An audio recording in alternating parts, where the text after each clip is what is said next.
Salam Inovasi Indonesia. Kali ini kita dalam program Ristek File, yaitu program yang menayangkan dokumentasi Kementerian Riset dan Teknologi Republik Indonesia dan berbagai hasil temuan inovasi anak bangsa. Bersama saya Muhammad Ramdan, inilah Ristek File selengkapnya.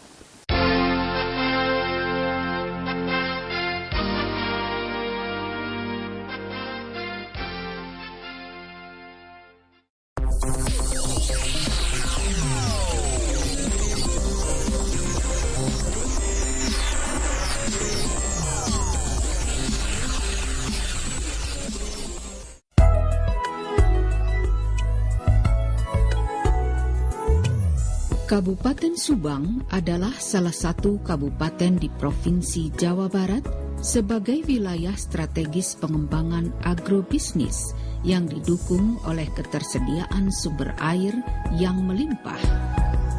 Ketersediaan lahan yang luas, tanah yang subur dimulai dari bentangan sumber daya lahan pertanian dari selatan hingga pantai utara Jawa yang memiliki luas sekitar 120.475 hektar.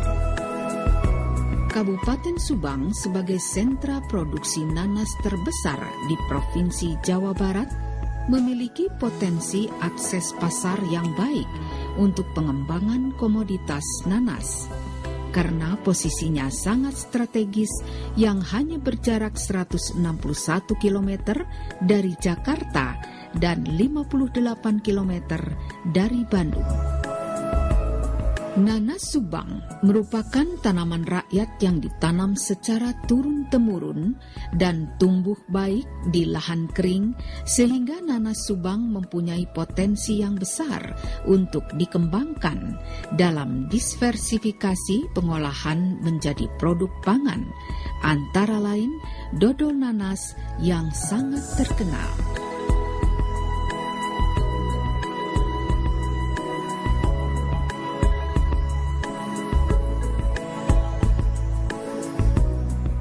Sebagian besar nanas Subang dihasilkan dari kebun-kebun rakyat yang ditanam di halaman rumahnya atau di tegalan di Kecamatan Jalan Cagak di atas area lahan 3.000 hektar lebih dengan masa panen sepanjang tahun yang jumlah produksinya mencapai hampir 120.000 ton. Input teknologi yang terbatas, tetapi nanas Subang yang dikenal dengan nanas Simadu memiliki peluang investasi antara lain memenuhi standar bahan baku industri kalengan dengan target pemasaran produksi meliputi pasar lokal, regional, nasional, dan ekspor, sementara pemerintah daerah setempat menyediakan lahan pengembangan seluas lebih dari 64 hektar.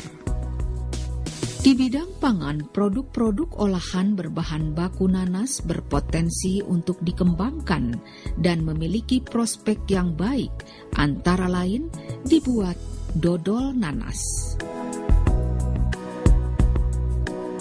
Bagi masyarakat Indonesia, dodol merupakan makanan tradisional yang tidak asing lagi.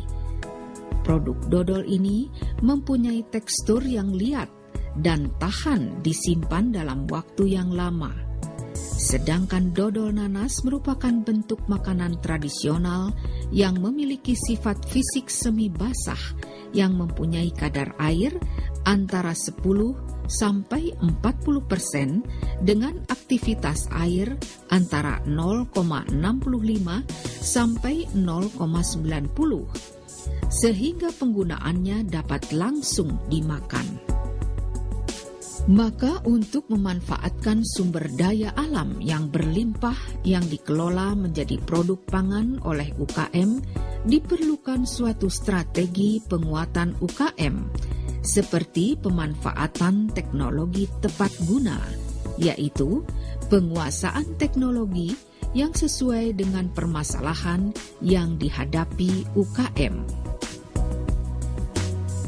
Teknologi merupakan kata kunci dalam mengenal, memahami permasalahan dan kebutuhan UKM untuk membantu mengembangkan produk dodol nanas. Sekarang mari kita saksikan pembuatan pengolahan dodol nanas yang banyak disukai orang. Bahan-bahan yang diperlukan adalah buah nanas, kemudian gula pasir, tepung ketan, santan, dan mentega. Peralatan yang digunakan dalam pembuatan dodol nanas adalah pisau untuk mengupas, wajan, pengaduk, blender atau chopper, saringan, loyang plastik. Sedangkan untuk mengemasnya menggunakan plastik dan kardus. Nanas ini masing-masing dipilih atau para pengusaha dodol menyebutnya sortasi dan grading untuk memilih nanas yang matang optimum, berwarna rata, atau sebaiknya dipilih yang baik dan tidak cacat seperti memar atau busuk. Ada beberapa standar yang ditetapkan untuk menetapkan kualitas nanas, yaitu meliputi kesegaran, keseragaman, kebersihan, dan bebas hama penyakit, serta residu pestisida. Pengupasan satu persatu nanas yang optimum matang dengan menggunakan pisau atau golok yang biasanya terbuat dari stainless steel. Kemudian mahkota daun dan mata buah nanas dibuang. Kemudian dibelah menjadi 2 atau 4 bagian atau tergantung dengan kapasitas alat penghancur buah nanas.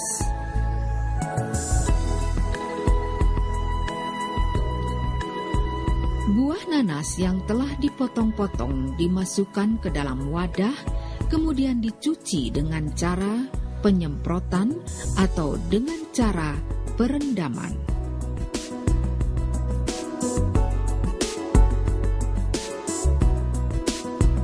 Proses selanjutnya, buah nanas yang telah dicuci dan dibersihkan akan dibuat menjadi bubur.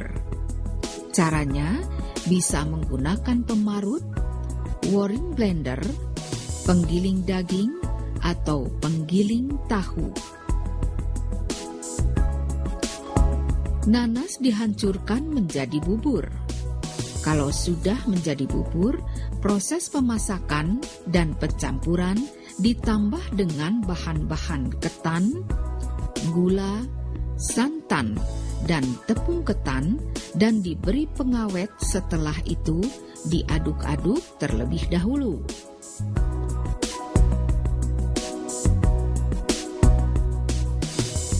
Pemasakan dilakukan dalam tabung dengan sumber panas berasal dari kompor atau sumber panas lain yang dapat dipergunakan seperti kompor gas. Warna bubur nanas ini nantinya akan terlihat kecoklat-coklatan. Sebelum didinginkan, terlebih dahulu dibubuhkan margarin yang kemudian siap untuk dicetak.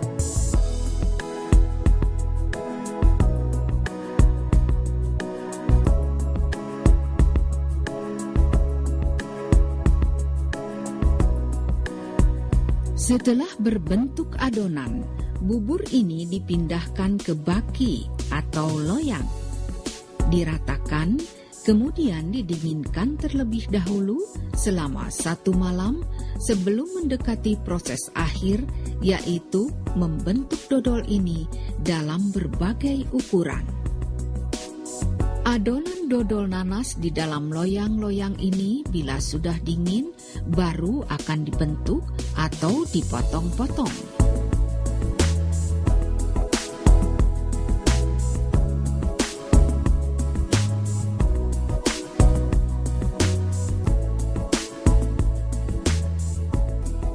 Sekarang, setelah dipotong-potong, tinggal mengemasnya dalam bungkusan plastik yang telah diberi nama dan merek perusahaan. Pengemasan dodol nanas harus memenuhi aspek perlindungan bahan pangan, yaitu untuk menjaga produk tetap bersih, terlindung dari kotoran dan kontaminasi, melindungi pangan dari kerusakan fisik, perubahan kadar air, dan penyinaran.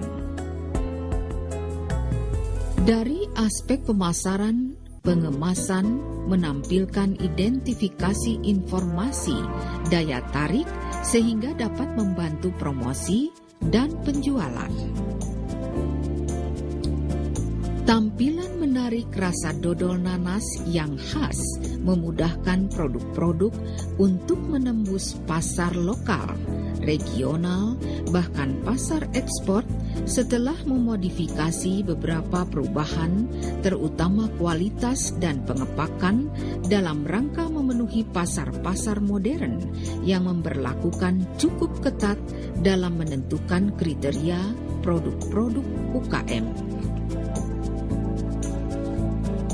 Dodol nanas adalah produk pangan yang sehat karena buah nanas sebagai bahan baku utama memiliki kandungan gizi yang cukup tinggi dan lengkap seperti protein lemak, karbohidrat, fosfor, zat besi, vitamin A, vitamin B, dan vitamin C.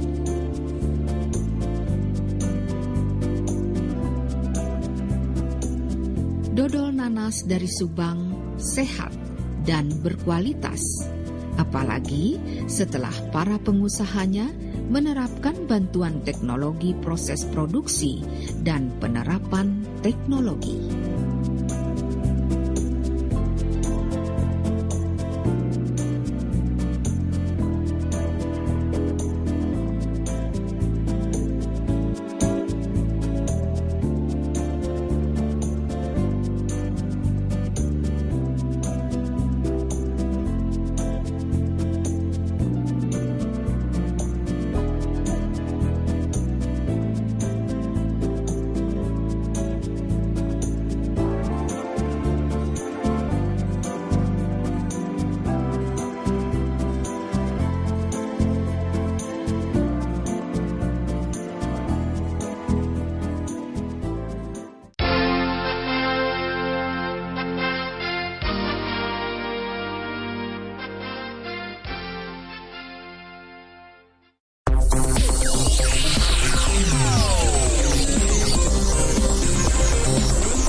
Banyak cara yang dilakukan berbagai institusi untuk membantu masyarakat di pedesaan agar mereka bisa mengelola dan menggali sendiri sumber-sumber yang ada di daerahnya dan dimanfaatkan sebesar-besarnya untuk kehidupan sehari-hari. Mereka yang tinggal di daerah peternakan dan mengelola sapi perah maupun sapi potong sebenarnya memiliki sumber daya alam yang dapat dikembangkan untuk dijadikan sumber kebutuhan mereka sendiri, seperti limbah kotoran sapi yang dijadikan bioenergi. Telah banyak pula institusi pendidikan menerapkan teknologi yang mengolah kotoran sapi sebagai bioenergi. Tetapi sebenarnya tak sekali waktu saja, melainkan harus dilakukan melalui program berkelanjutan, bahkan penyebarannya pun bisa merata ke hampir seluruh daerah yang memiliki limbah kotoran sapi untuk diolah menjadi biogas, pupuk atau kompos, dan sumber energi untuk menggerakkan generator yang menghasilkan listrik.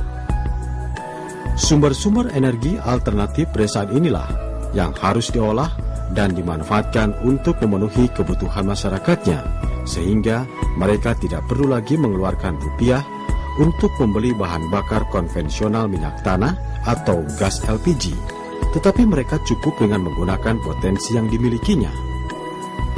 Puslit Telemeklipi melakukan pilot far penggunaan bioenergi yang berasal dari kotoran sapi di salah satu daerah di Kabupaten Bandung, yaitu di Desa Giri Mekar, Kecamatan Cilengkrang, merealisasikan program kegiatan energi alternatif pedesaan untuk membuat biogas dari kotoran sapi, antara lain pengerjaan konstruksi kandang sapi, digester, filing system, konstruksi sistem gas, konstruksi sistem air, dan pengerjaan konstruksi sistem kelistrikan. Usaha tersebut cukup berhasil.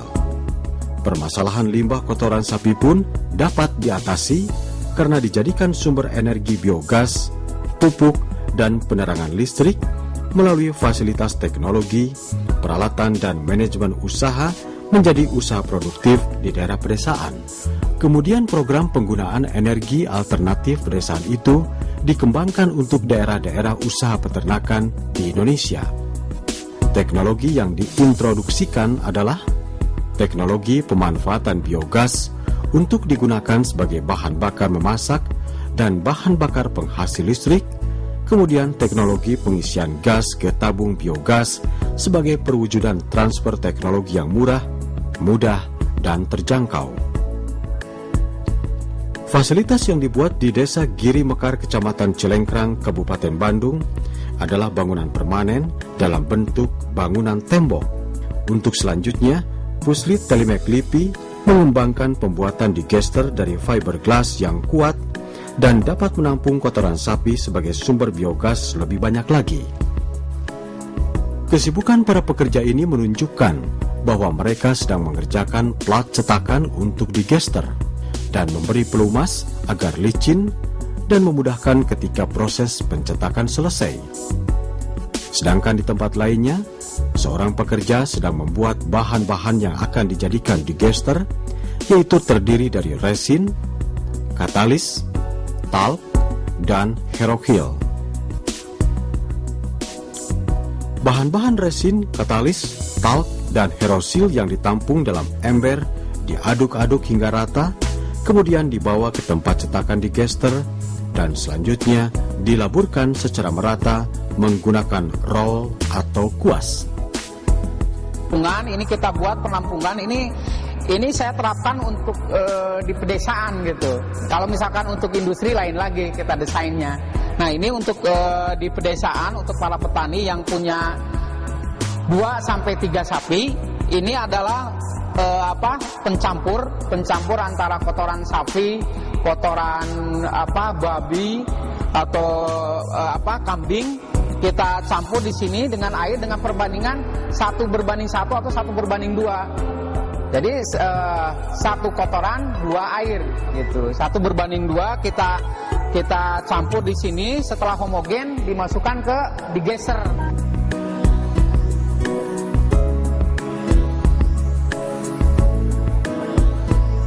Digester, di dalam digester ini terjadilah proses kimia secara anaerob gitu ya,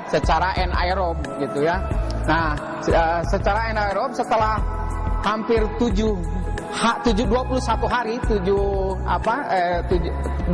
hari ini akan menghasilkan gas nantinya. Nah, di dalam komposisi gas di dalam biogas itu CH4-nya hanya 60-70%. Gitu, yang lainnya CO2. Ini adalah suatu proses yang dapat diistilahkan emisinya rendah, tidak ada emisi gitu ya. Karena yang dihasilkannya CH4 dan CO2, dan CH4-nya nanti dibakar melalui listrik atau ke kompor-kompor. Digester yang dibuat Puslit Telemek LIPI ini selanjutnya dikirim ke beberapa daerah. Pasca proyek Iptekda ini kita udah hampir 70-100 unit kita kirim ke Jambi, ke Medan, ke Bali, dan ke Pekanbaru.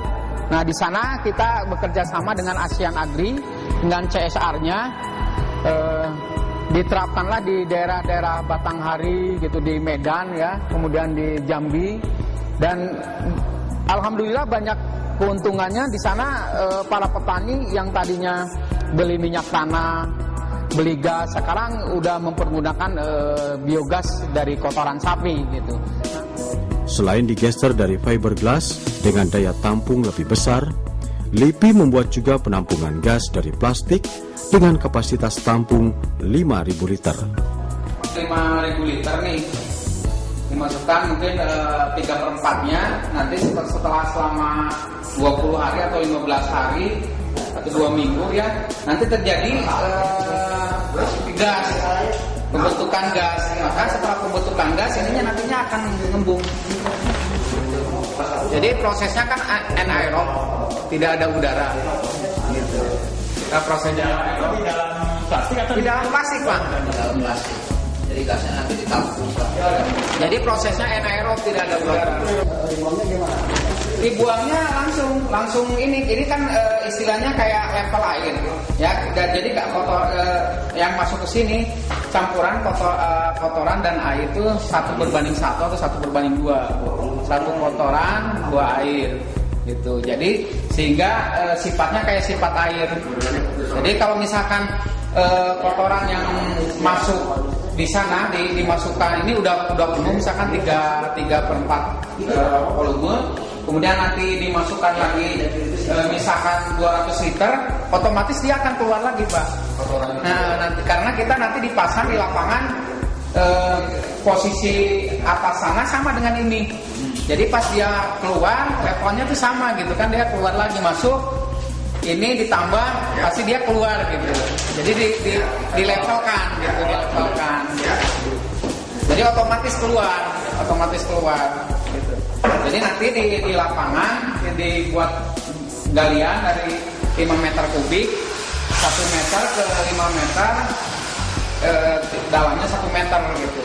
Nah kita nanti setting level pemasukan, level pengeluaran gitu. Sehingga nanti kalau kita masukin dia langsung keluar kayak air aja lah gitu, level air. Jadi kalau kelebihan permukaannya naik, dia akan otomatis keluar dan keluarnya setelah jadi kompor.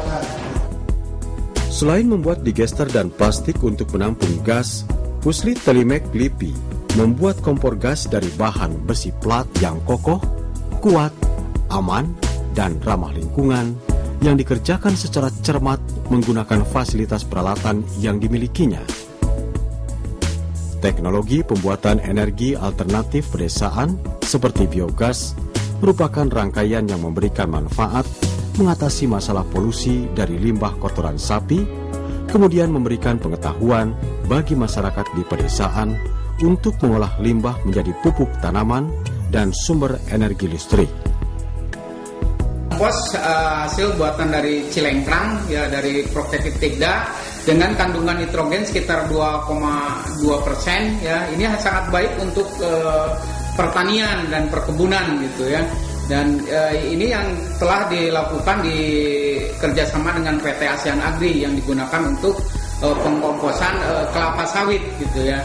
Nah sehingga kesananya nanti tanahnya menjadi subur dan produksinya akan semakin baik. Nah di Cilengkrang itu kita bisa memproduksi sekitar 2 ton per hari gitu, udah 2 ton per hari. Dan ininya nanti kita akan jual ke beberapa perkebunan, dan salah satunya udah ada kerjasama dengan PT di Sukabumi yang akan mengontrak kompos tersebut. Program energi alternatif pedesaan LIPI memberikan dampak positif yang signifikan tersedianya energi untuk rumah tangga secara swadaya di masyarakat pedesaan menuju peningkatan kesejahteraan.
Bila bahan baku untuk obat masih didatangkan dari luar negeri, maka pertanyaannya adalah sampai kapan ketergantungan itu akan terus berlangsung?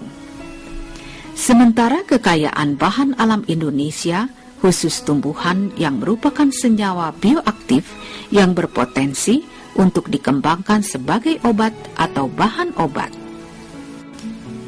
Kemudian potensi tumbuh-tumbuhan obat yang dikenal sebagai obat tradisional diteliti khasiatnya sebagai obat anti diabetes, salah satu penyakit degeneratif yang banyak penderitanya di Indonesia.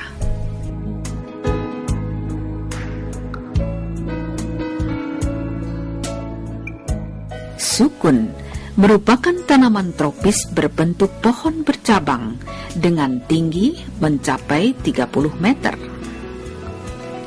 Tanaman pohon sukun tersebar dari Pulau Jawa sampai ke Papua Nugini, bahkan sampai Suriname. Pohon sukun mempunyai berbagai nama, antara lain breadfruit di Inggris, kapiak di Papua Nugini, rimas di Filipina, di Kamboja, Thailand dan Vietnam disebut sake. Pohon sukun memberikan manfaat bagi manusia. Buahnya dikonsumsi sebagai pengganti beras.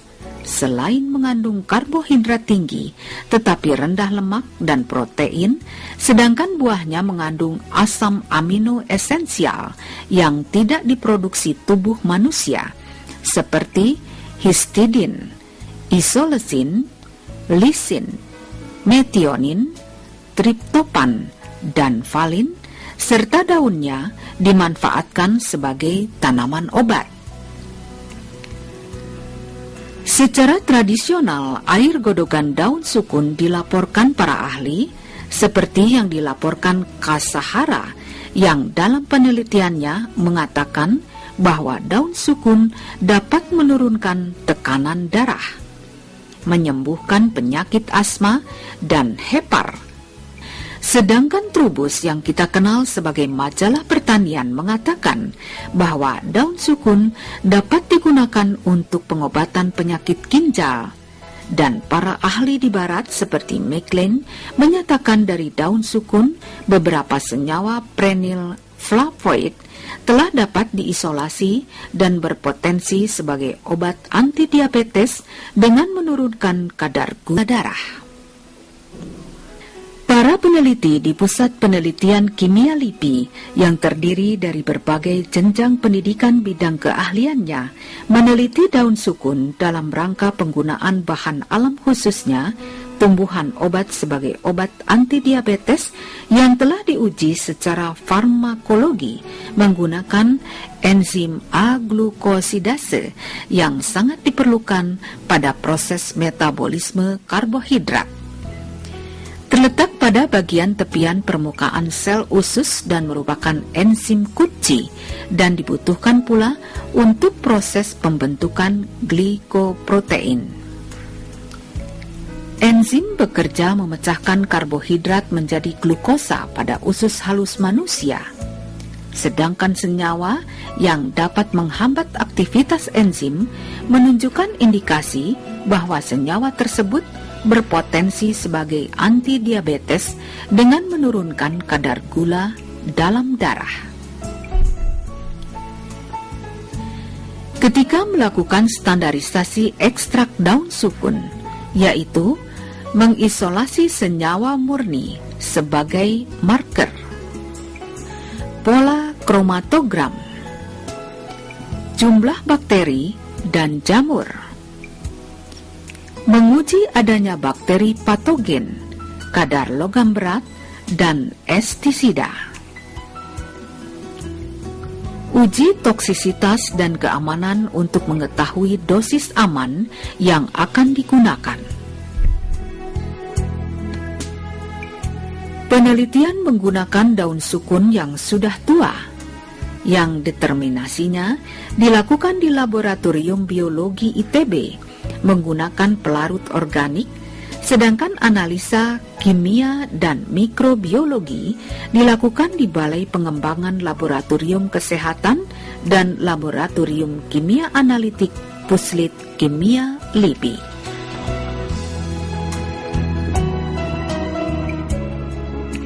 Kemudian mereka mengumpulkan bahan-bahan, yaitu bahan kimia seperti pelarut teknis, silika gel, formalin, aloksan, parafin blok, dan hematoksilin.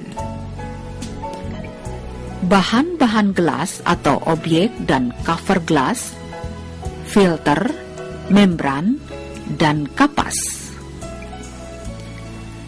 Pertama-tama, mengeringkan terlebih dahulu daun sukun tua pada alat pengering dengan suhu 50 derajat Celcius.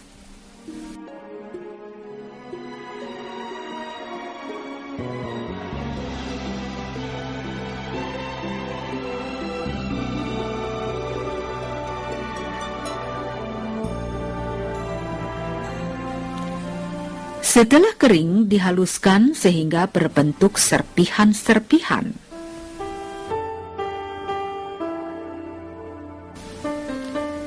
Direndam dengan etanol 70 derajat Celcius atau proses maserasi. Ekstrak daun sukun diuapkan dalam vakum. Ekstrak etanol daun sukun. Pada aktivitas antidiabetes ekstrak daun sukun, rendaman ekstrak yang diperoleh dengan etanol 70% sebesar 8,11%, sedangkan ketika melakukan pengujian secara in vitro menggunakan enzim aglukosidase dapat dikatakan berpotensi sebagai antidiabetes.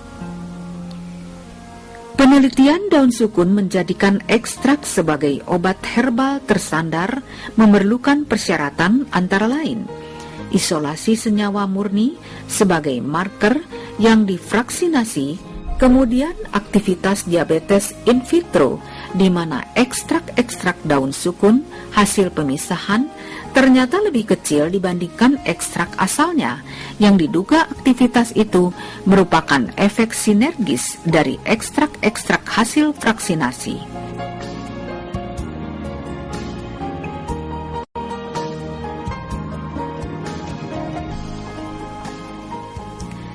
Ekstrak kolaform difraksinasi dengan kromatografi menggunakan silika gel sebagai adsorben dan campuran heksan etilasetat sebagai eluen. Maka hasilnya didapatkan 35 fraksi dan menghasilkan kristal berwarna kuning dengan titik leleh 116 sampai 119,5 derajat Celcius. Analisis spektrofotometer menyimpulkan bahwa senyawa tersebut adalah siklokokumunol. Pada analisis kimia dan mikrobiologi ekstrak etanol daun sukun, beberapa parameter kimia dan mikrobiologi ekstrak etanol daun sukun berbentuk serbuk halus berwarna coklat.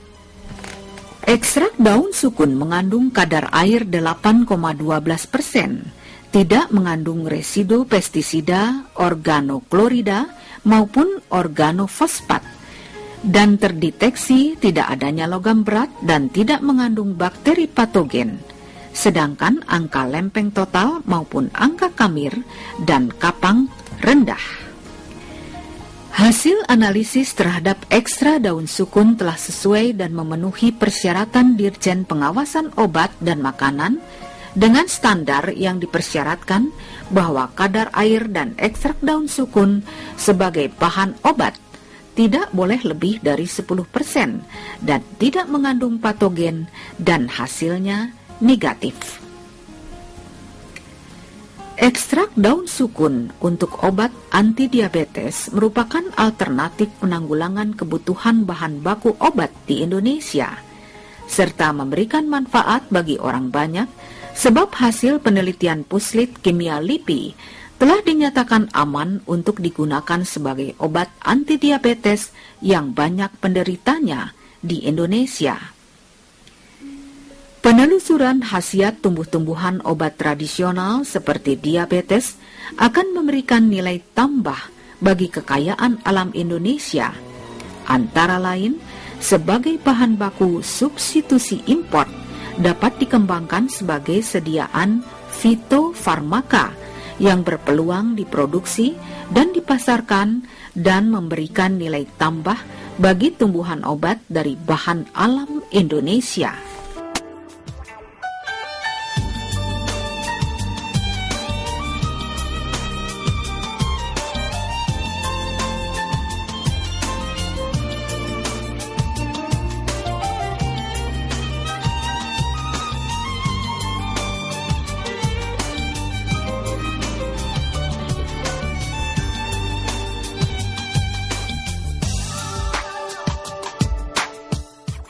Pemirsa, demikian Ristek File, yaitu program yang menayangkan dokumentasi kegiatan Kementerian Riset dan Teknologi dan temuan inovasi anak bangsa. Semoga bermanfaat dan salam inovasi Indonesia.